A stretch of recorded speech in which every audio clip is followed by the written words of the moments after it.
Hello everyone, and welcome to KDLounge, the best source for everything Kadena. Today we have Morgan Danner on the show, creator of TechFleet, which is a decentralized participatory economics engine, built on Kadena of course. According to himself, this is Morgan's life's project, the thing he feels he was born to do. With TechFleet, he aims to create a space for builders, designers, and project managers to learn while working on a job. Maybe they don't have the experience yet, but they are passionate and driven, and for Morgan that's all that counts, and we should give him a chance. Now, he's really inspiring to listen to, so I won't spoil it for you, I will let him speak for himself. But first, some news on KDL and KDS. As you guys know, we just launched KD Swap recently. The volume on the first days was amazing, and we were expecting to ramp up even more from here. New features are also coming, such as limit orders, trading view charts, as well as chain-agnostic transactions. We are very excited about this. As for KDLounge, the DocuShield IDO is fast approaching. Make sure you load up on KDL to get access to those guaranteed allocations or lottery tickets. This is one you don't want to miss out on for sure. And now I give you Morgan Danner.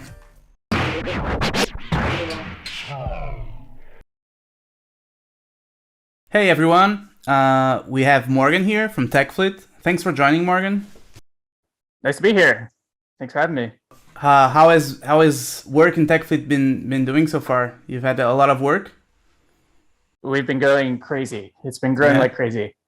Yeah. I think we started 2 years ago with one project, and now we're going to start like 4 or 5 projects. And yeah, I've noticed you guys have been very active on social media, but I know you have a lot of stuff going on. So thanks for having the availability to be here. I know it's you have a tough schedule, so thanks for that. No problem. To begin it with, I would like to have a little bit of an understanding of your background. So where did you come from, and how did you get to where you are now? Yeah, I came from a mix of different careers. I dropped out of college when I was 19. Originally, I wanted to be an architect or a physicist, or I don't know what the hell I wanted to be.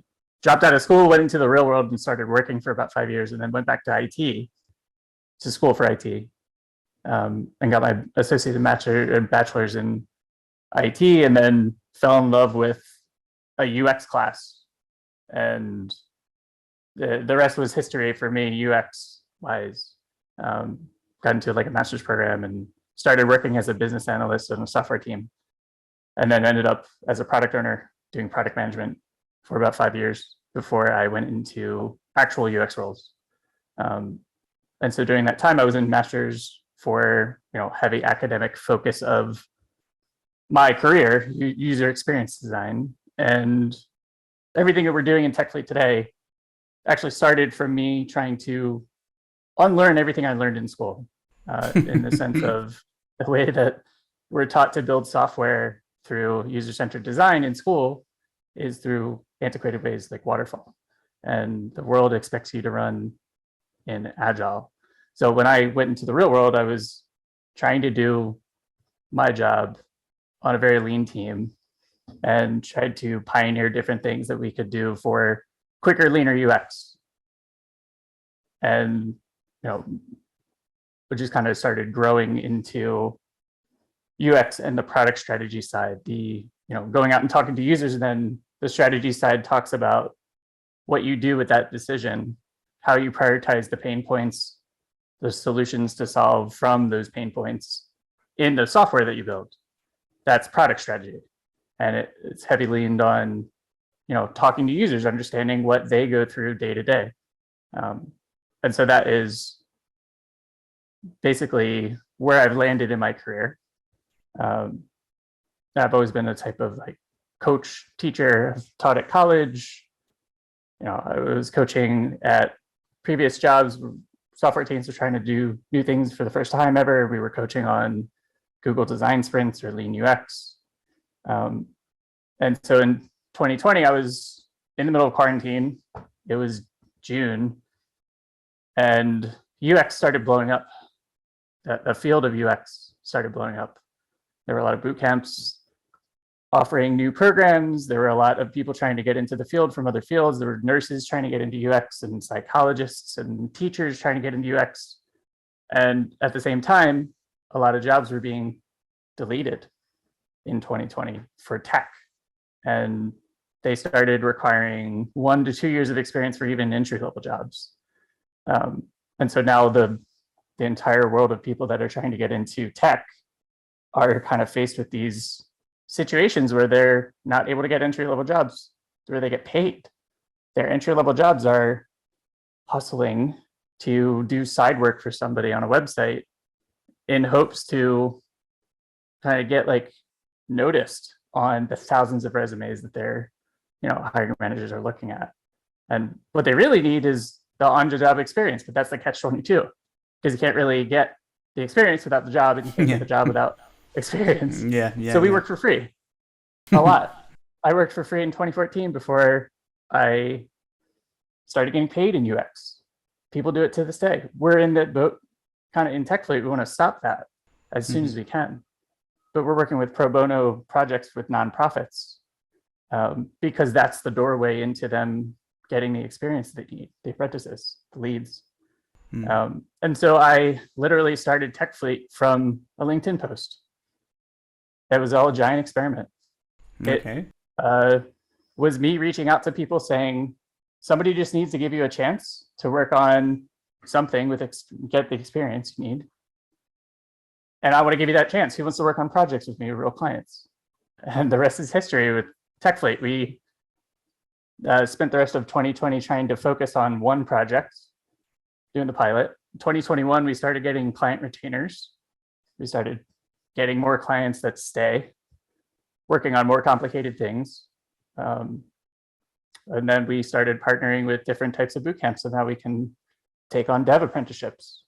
And from there, we're now offering full cycle client services. We can research somebody's audience. We can take those and turn those into strategies. We can help them design and scale and build solutions that are enterprise ready. And then we can help them build and launch it and maintain it. Yeah, so you got into TechFleet already, but I want you to dial it back a little bit. So I understand how it started, where the idea came from. You just explained that, but how is the process right now? So you onboard customers and you have a pool of people to work with you? Yeah, it's kind of like a job simulation. We're an agency. We find clients. Clients are like, nonprofits, for-profits. They could be entrepreneurs. There's a gentleman who wants to build an application with us who's an entrepreneur. He's going to fund the whole thing, and we were going to launch it with them.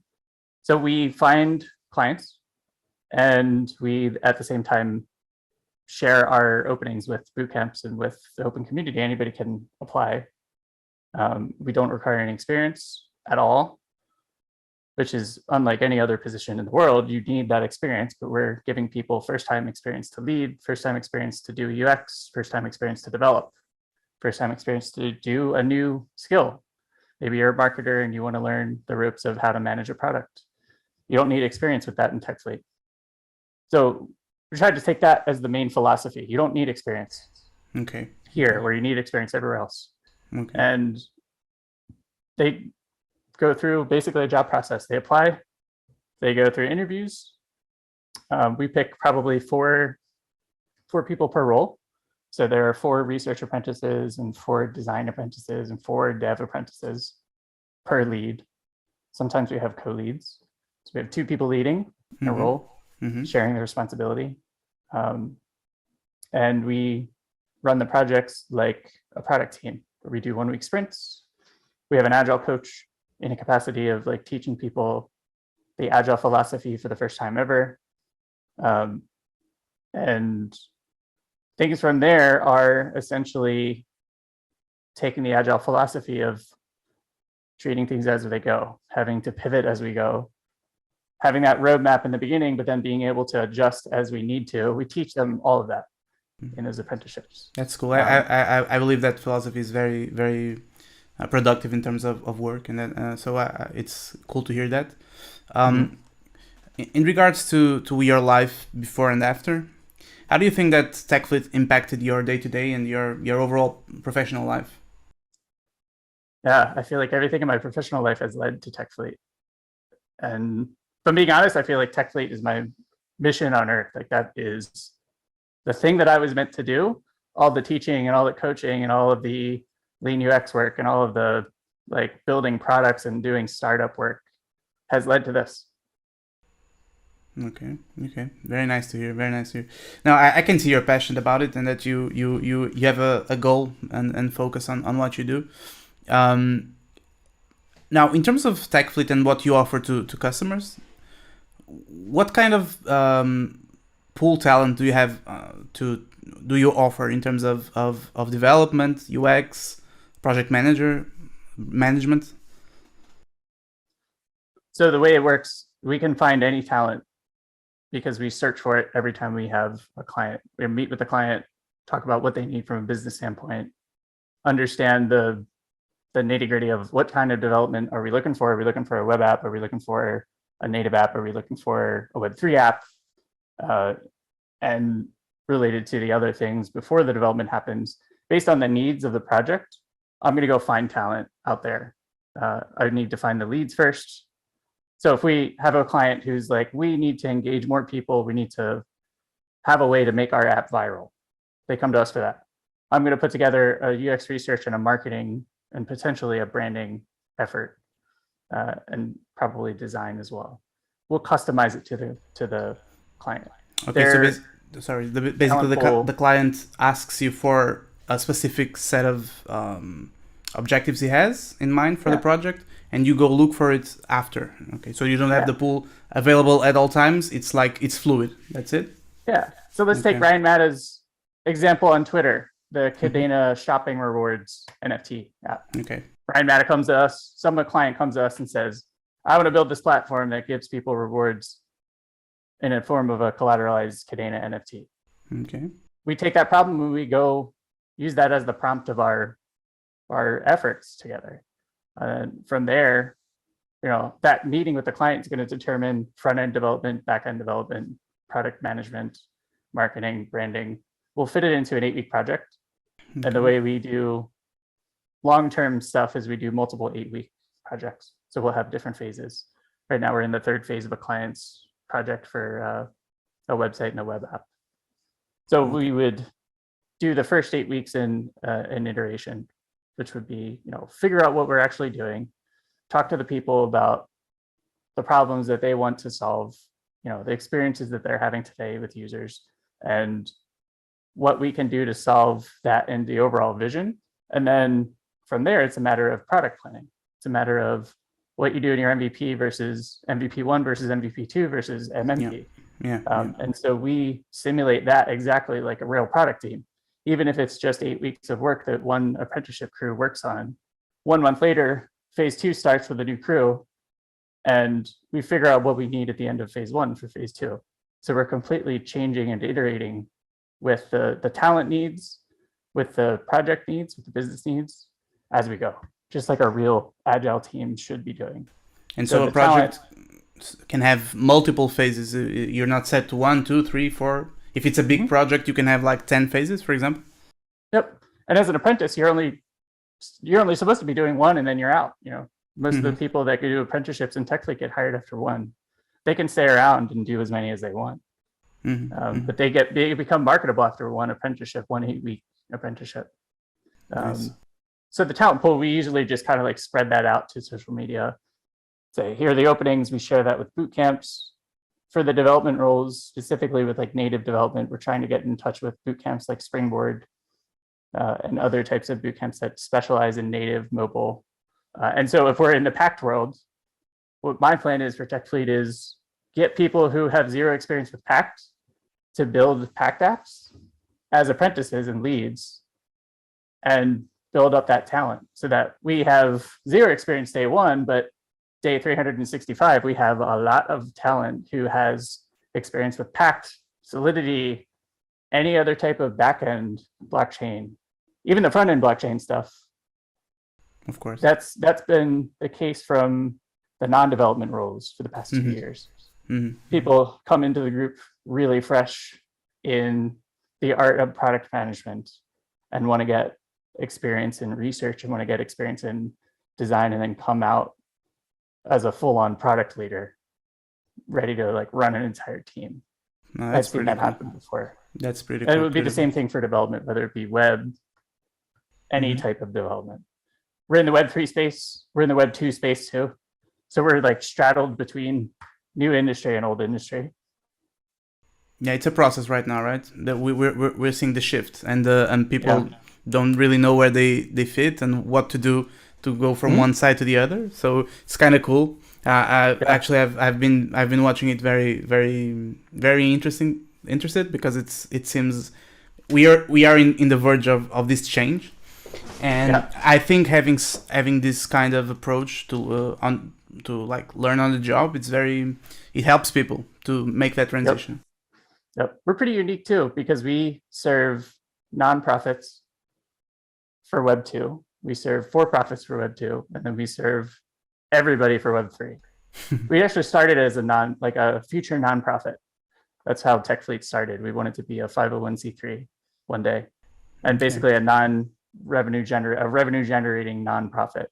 Okay. We've since then changed to the DAO structure. Mhm. We'll But get into it that. will be still a mix, still a mix of the clients from nonprofits. TechFleet's going to actually end up funding projects for those from the DAO. So clients for nonprofits will always be available for TechFleet projects, and they never have to pay. That's cool. That's cool. A little bit about the apprentice and leads that you've been talking about. I imagine that sometimes you may have a lot of applications, much more than you have spots for the projects. How do you manage that that kind of if no one needs experience, how do you select people? Mm-hmm. Yeah, that's a great question. So we build a team of leads, and that team self-organizes to pick the apprentices. They pick the categories that they want to choose. So let's say they care about the drive and the passion of the person. They care about whether they have a specific set of tools, skills like Figma, whether they've researched about the client beforehand. They will fill out an application that has a bunch of questions, and that's all the leads go off of to pick who they interview. So they use that to kind of narrow down from, let's say, 100 applicants for UX design research to 10. Okay. And then that lead will interview 10 people and pick 4. And we are very flexible about it because it depends on what that lead's comfortability is. If they're comfortable taking 2, we accept 2. If they're comfortable with a co-lead only, we take a co-lead, and maybe we take more than 4 apprentices. Okay. Sometimes those people get jobs in the middle of apprenticeships, and there's redundancy there, which is good. Of course. It just depends on the number of applications. For development, we've probably gotten up to 10 on a project so far, which is a huge growth for us because we just started offering development probably 5 months ago. Nice. And so the other thing to know about TechFleet, like we're extremely inclusive. Anybody who's not on a project can just watch the meetings. We have meetings every day. We have sprint meetings every day. We have working sessions every day. The web calendar is open for someone to come in, click on a link, and just watch the work happen. A lot of people do that. Oh, that's They cool. watch the sprint happen for a week, and especially people who are coming out like brand new, expected to work on these sprint teams. They've never seen Scrum or Agile in action. It's extremely different than reading it in a book. And so the shadowing is, letting them like get the exposure, build the confidence before they apply, and then maybe pick somebody's brain who's on the team, seeing other people struggle through this as well and try to float through the uncertainty in a project. Nice, very nice. That's really cool. That people can watch other projects that they're not working in, but they can just follow it up and maybe gain some experience for their future project, right? Yeah. So you mentioned getting paid while learning. Are people getting paid as a lead only, or as a lead and as an apprentice? How is that process? Both. Yeah, as soon as we generate revenue, we will take that revenue and bring it back to the people that are working on projects. Okay. the DAO treasury is going to fund projects, and each person is going to get, pay rates. I'm trying to get up to very marketable pay rates, but it really just depends on the revenue model of like generation coming in over time. So right now we have almost only pro bono clients. We have a couple of like for-profit clients that are coming for like web app and mobile app builds that we can then take that revenue and then, obviously fund those projects. All the revenue is going to go back to the project itself. So if we're charging the client, $70 an hour per person, that money goes back to the apprentices and leads for now. And then when we're a DAO on chain, we're probably going to make proposals about how much goes to the treasury overall for future project funding versus on a project. And we'll need to figure out the on-chain details of payment structures and all that stuff. And for reinvestment, right? You will need maybe some small part for reinvesting and keep building your own app. That's right. Yeah, that's cool. Yep. That's cool.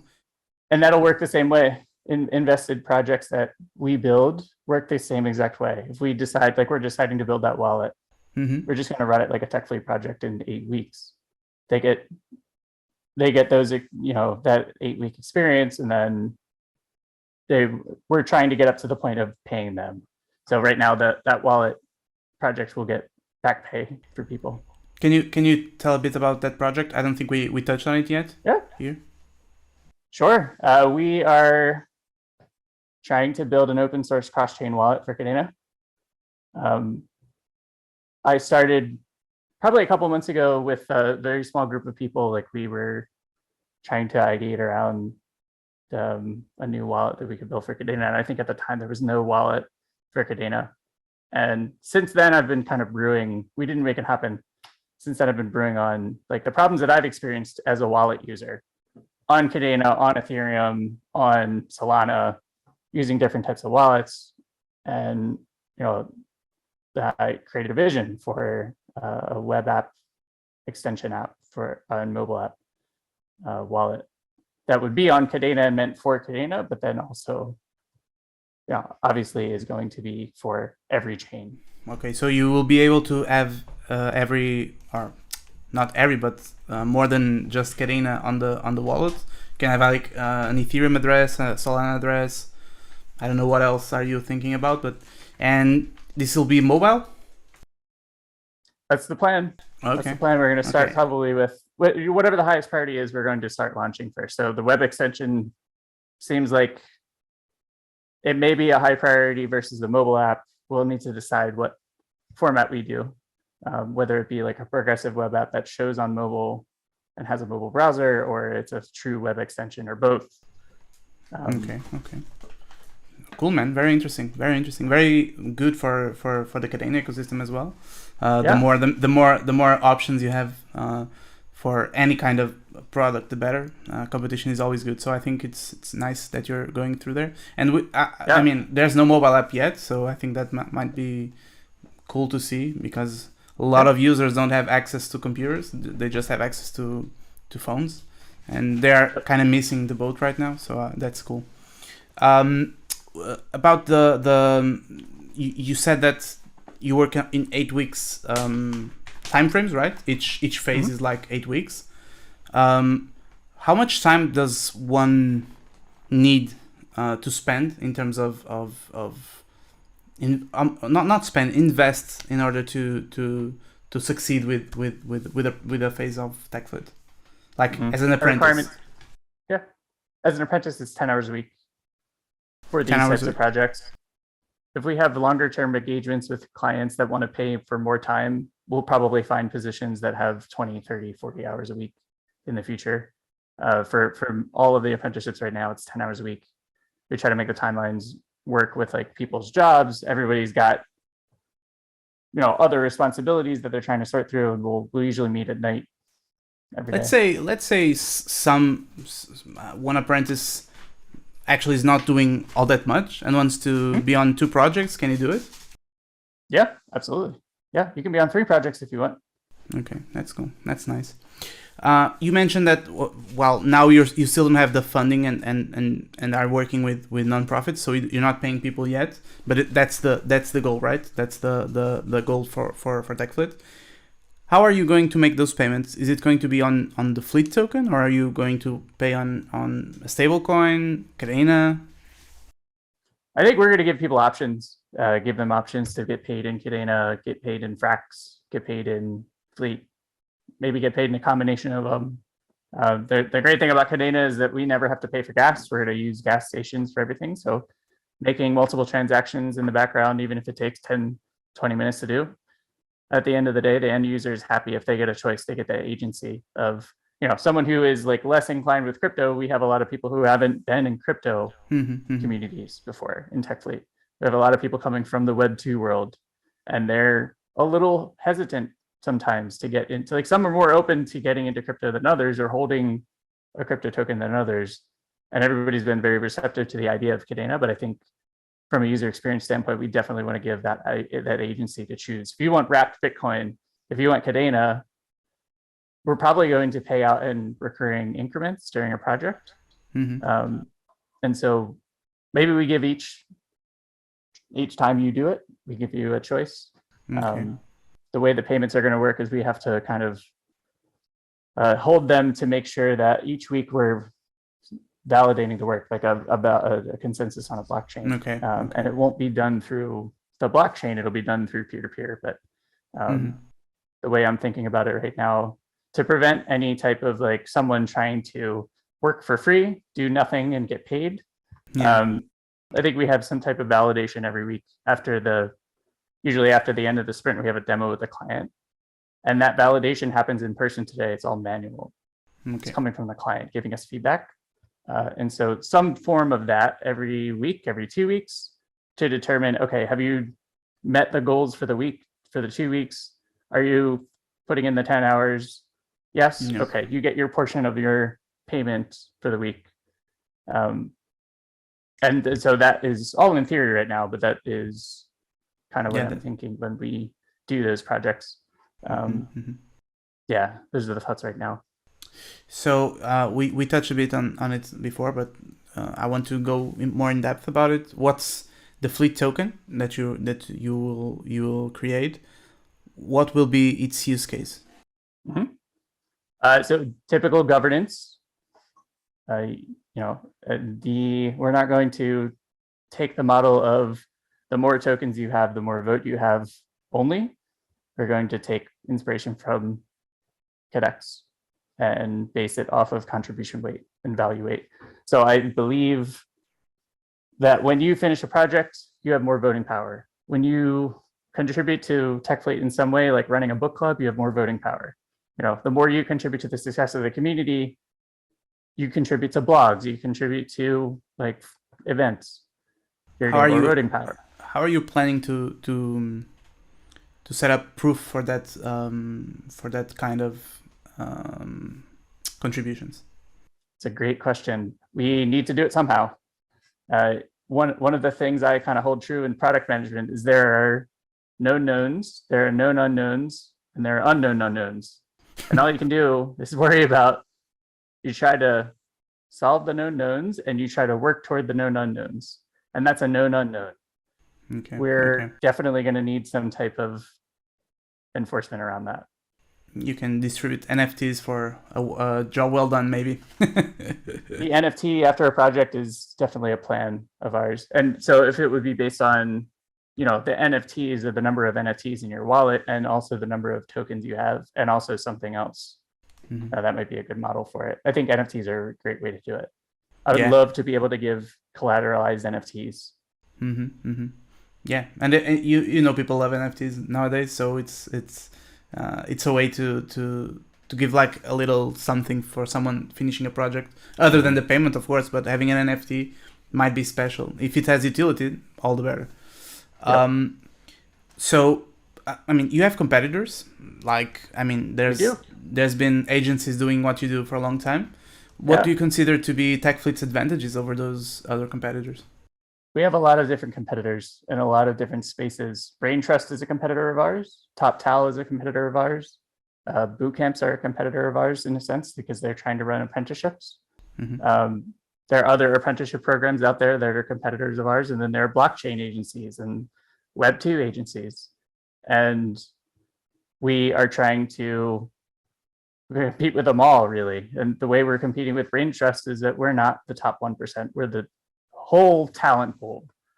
We give everybody a chance in the talent pool. Brain Trust gives you, I think it was like top 5% that they only accept.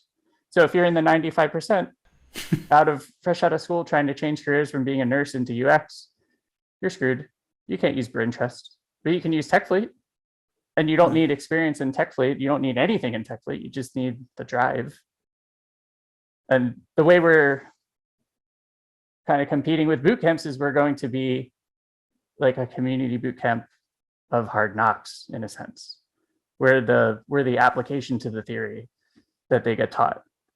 And they get taught the theory in a silo, and then we teach kind of the bridge between the education and the real world. And it's basically the practice for them to the real world, because all the situations they face in TechFleet, not being able to have enough communication, working in silos, working, on a research team when the design team's working on the same thing, but they're not communicating to each other, like planning something for the week, but not finishing it, and planning on too much and not finishing that, and having to push all your tickets to the next week. Yeah. All that is, if you've worked in the world on an agile team, you've heard that before, and that's exactly how it plays out in TechFleet.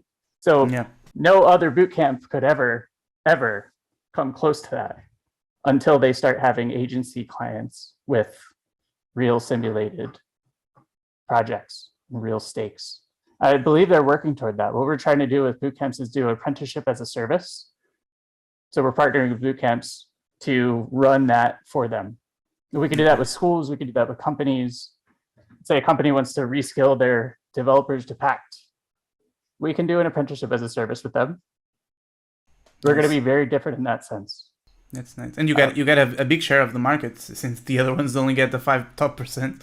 You get a lot of people that don't have a home, so to speak. Yep. That's the other reason that we're very different from agencies. We're not a pool of 5 people who are experts charging you $250 an hour.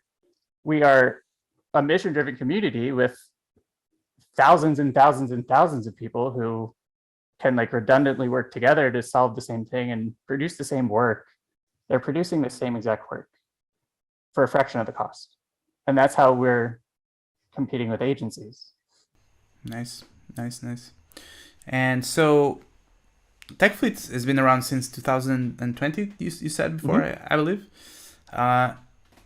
Do you have a timeline for the token release? So when are you planning on finally getting the fleet token and starting putting up the DAO and all of those stuff that you've mentioned? We're going through legal considerations right now. We're trying to form the DAO this quarter.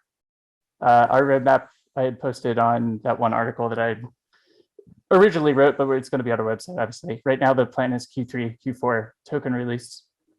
Okay. Q3 would be the plan for our raises on initial DEX offerings and launch pads. Okay. We will try to seek crowd-raising fundraising platforms like Republic, most likely, and we're going to incorporate in as of right now, the plan is to incorporate as a DAO in Wyoming, in America. Okay. Not sure if that's going to actually play out in America or if it's going to be an international entity. In America, you always have some more legal stuff to think about, right?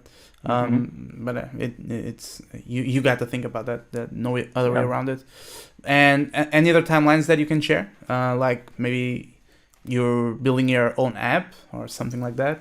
We're building the platform. We're building the things that we're building on chain. We're going to be building most likely starting this quarter, maybe June, July. Right now, the product is me. I'm the coordinator. I'm the person who's making it all happen. That's been me for the longest time. I want to be able to have a platform that automates the process for hiring, the process for applications. The way that we're decentralizing apprenticeships is through an on-chain lottery. So it's not going to be I pick you out of 100 people. It's going to be a complete random, equitable shot. if 1,000 people apply to this apprenticeship, 100 people are going to get picked, and then those are the people that the leads look at. Okay. Okay. So we're going to do things like that on chain. That has to be through like a platform on chain somehow, and then during the projects has to be some type of on chain because of validation of payments.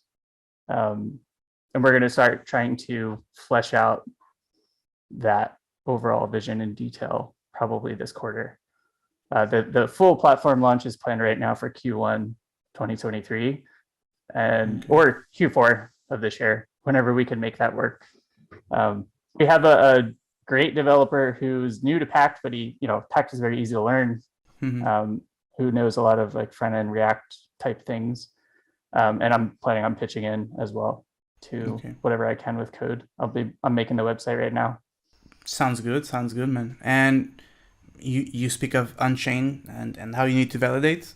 Why, of all chains, why did you choose Kadena to begin with? Because Kadena is the best. Like, I agree, man, but I agree, but I need you to tell us why. Kadena is the only infinitely scalable blockchain L1 in the world. No, it's like I chose Kadena because I love the community around it. I've been in Kadena community since 2020, actually around the same time as I started TechFleet. I got into the Kadena community. I love the tech of Kadena. I love like the Kadena blockchain, and I love the fact that it's also a green mining initiative. In this world today, it's very important to not contribute more to the earth where we're already contributing. And that was a huge reason for picking Kadena. The other reason for picking Kadena is it will always be there for us to scale as we scale. And not only is the language easy to learn, but I think there's a lot of future capabilities in Kadena that are coming, especially with Marmalade. Everything that they're doing, they're innovating so much. It's just like blowing away every other blockchain from a perspective of competitive analysis. Doesn't even hold close to any other blockchain. But I mean, if it's just in terms of scaling, there's probably a handful of other chains that are pretty scalable, but they are proof of stake. Was being proof of work in any way a decision factor for you to prefer to use Kadena to any other chains? Absolutely. Yeah, the security angles of proof of work are huge. I do not want to be exposed to the problems that have been like exposed on proof of stake. Okay. Good to hear. That was the other angle of Kadena itself is way more secure. Obviously you need to make the secure features. Secure features don't happen by default. Yes. You don't make something that prevents cross-site scripting by default. You have to make that happen. You can't like cross-site request forgery. That is a thing that can always happen. So there are always things that we need to do to secure the code, but the blockchain aspects of Kadena are very secure. The backend will always be secure because it's on a proof of work scalable solution. Yeah, I agree, and glad to hear that as well. And I also read in that article that you mentioned that you're being hosted on Flux. Is that correct? Yeah, we're just dropping the Docker app on Flux. Okay. I applied to Flux Labs. You did? Flux Labs? Yeah, they're pretty cool. Any reason why you chose Flux? The same reason I would assume, the decentralization. Our tech needs to be fully decentralized. In its infrastructure. And this is for the app that you're developing, the one that you would release on late 2022 or early 2023, right? Yeah, and anything we incubate, every app that we incubate, the wallet app, the wallet, you'll be the token vault app, they're going to be all hosted on decentralized infrastructure too. Okay, just to finalize, I love the idea of a DAO. I mean, I think as geeks, we all love the idea of having the DAO and being like a community that can make decisions as one, right? And not being some central entity doing the decisions. Have you put any thought on how you're trying to set that up? Do you have any rules already for? I mean, we talked a bit about not being the one with the more tokens that controls more. But any other ideas that you can share with us that you've been brewing? Yeah, from like voting weight, I think it has to do with the contribution to the DAO itself. It could be a financial contribution. I've seen a lot of DAOs take the financial contribution that you have and include that in the token weight. Like, so if you donate Kadena to the DAO, that counts toward your contribution weight. I think that plays a role too. The financial contribution and the time and energy contribution is going to be weighted more in our DAO voting. So people can buy, the tokens on some type of DEX and get those voting rights immediately. But even with 1 million fleet tokens, they won't have the most voting power as the people that are project leads in TechFleet or like experienced vets in TechFleet running other types of things or social activities and contributing to our community and the success of it. So I want to make it always about your contribution to the community over your financial mass. And this the type of decisions that this DAO will be in charge of will be about, for example, what kind of applications come in, and the process of selecting apprentices. Maybe all of this will be able to be discussed and vote on the DAO, right? Everything. Yep. I as chief experience officer am a governor, I'm a governor of the DAO. There's going to be a couple of us in different roles, and we'll propose operational things like how apprenticeships are structured and the qualifications for an apprenticeship and how payment works. And once those are, kind of like through, mainly we'll be going through funding projects, project proposals.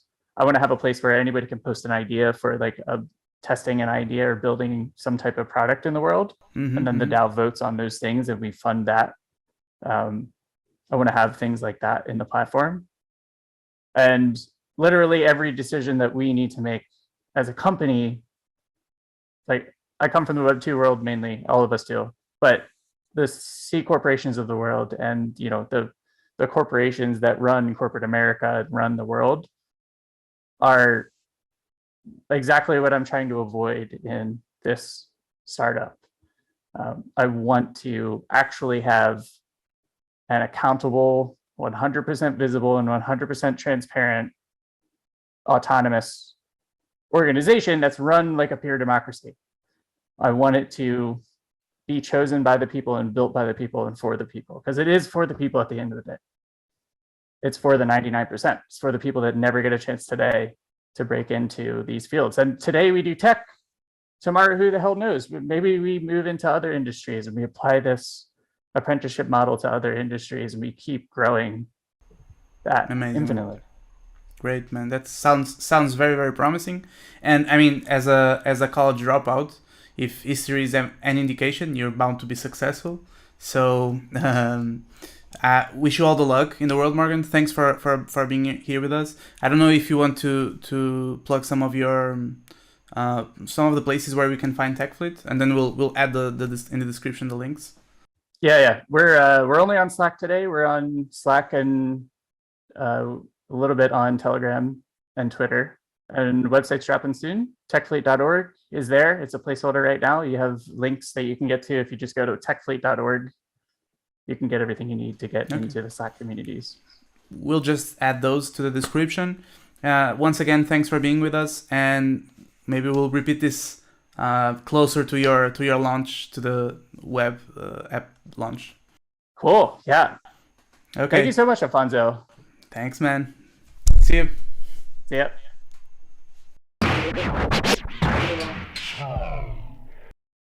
And that wraps it up for our show today. I'm really looking forward what TechFleet and Morgan can do, and I hope we can meet them later on to have another chat maybe. Now, today we are finishing this episode on a slightly different note. This is actually the end of season 1 for KDLounge, and we are taking a short break to reassess, study what we can do better to give you guys a better experience for season 2. This was really, really fun to do, and we think there's room to improve, and so we're taking a short break because of that. and we'll bring new guests for season 2 very, very shortly.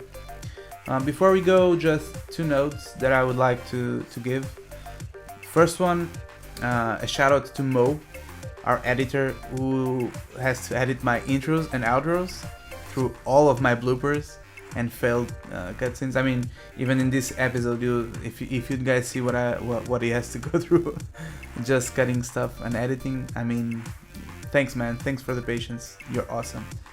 Second, Lainey, who, I mean, she's just tireless. She does everything. She has the idea for KDLounge, and she didn't stop while we didn't have everything set up, with Mo editing, me doing the hosting and setting up meetings with guests. I mean, she does it all, and I'm really glad to have them both with me. So shout out to both of you guys, and thanks for being with me through all this process.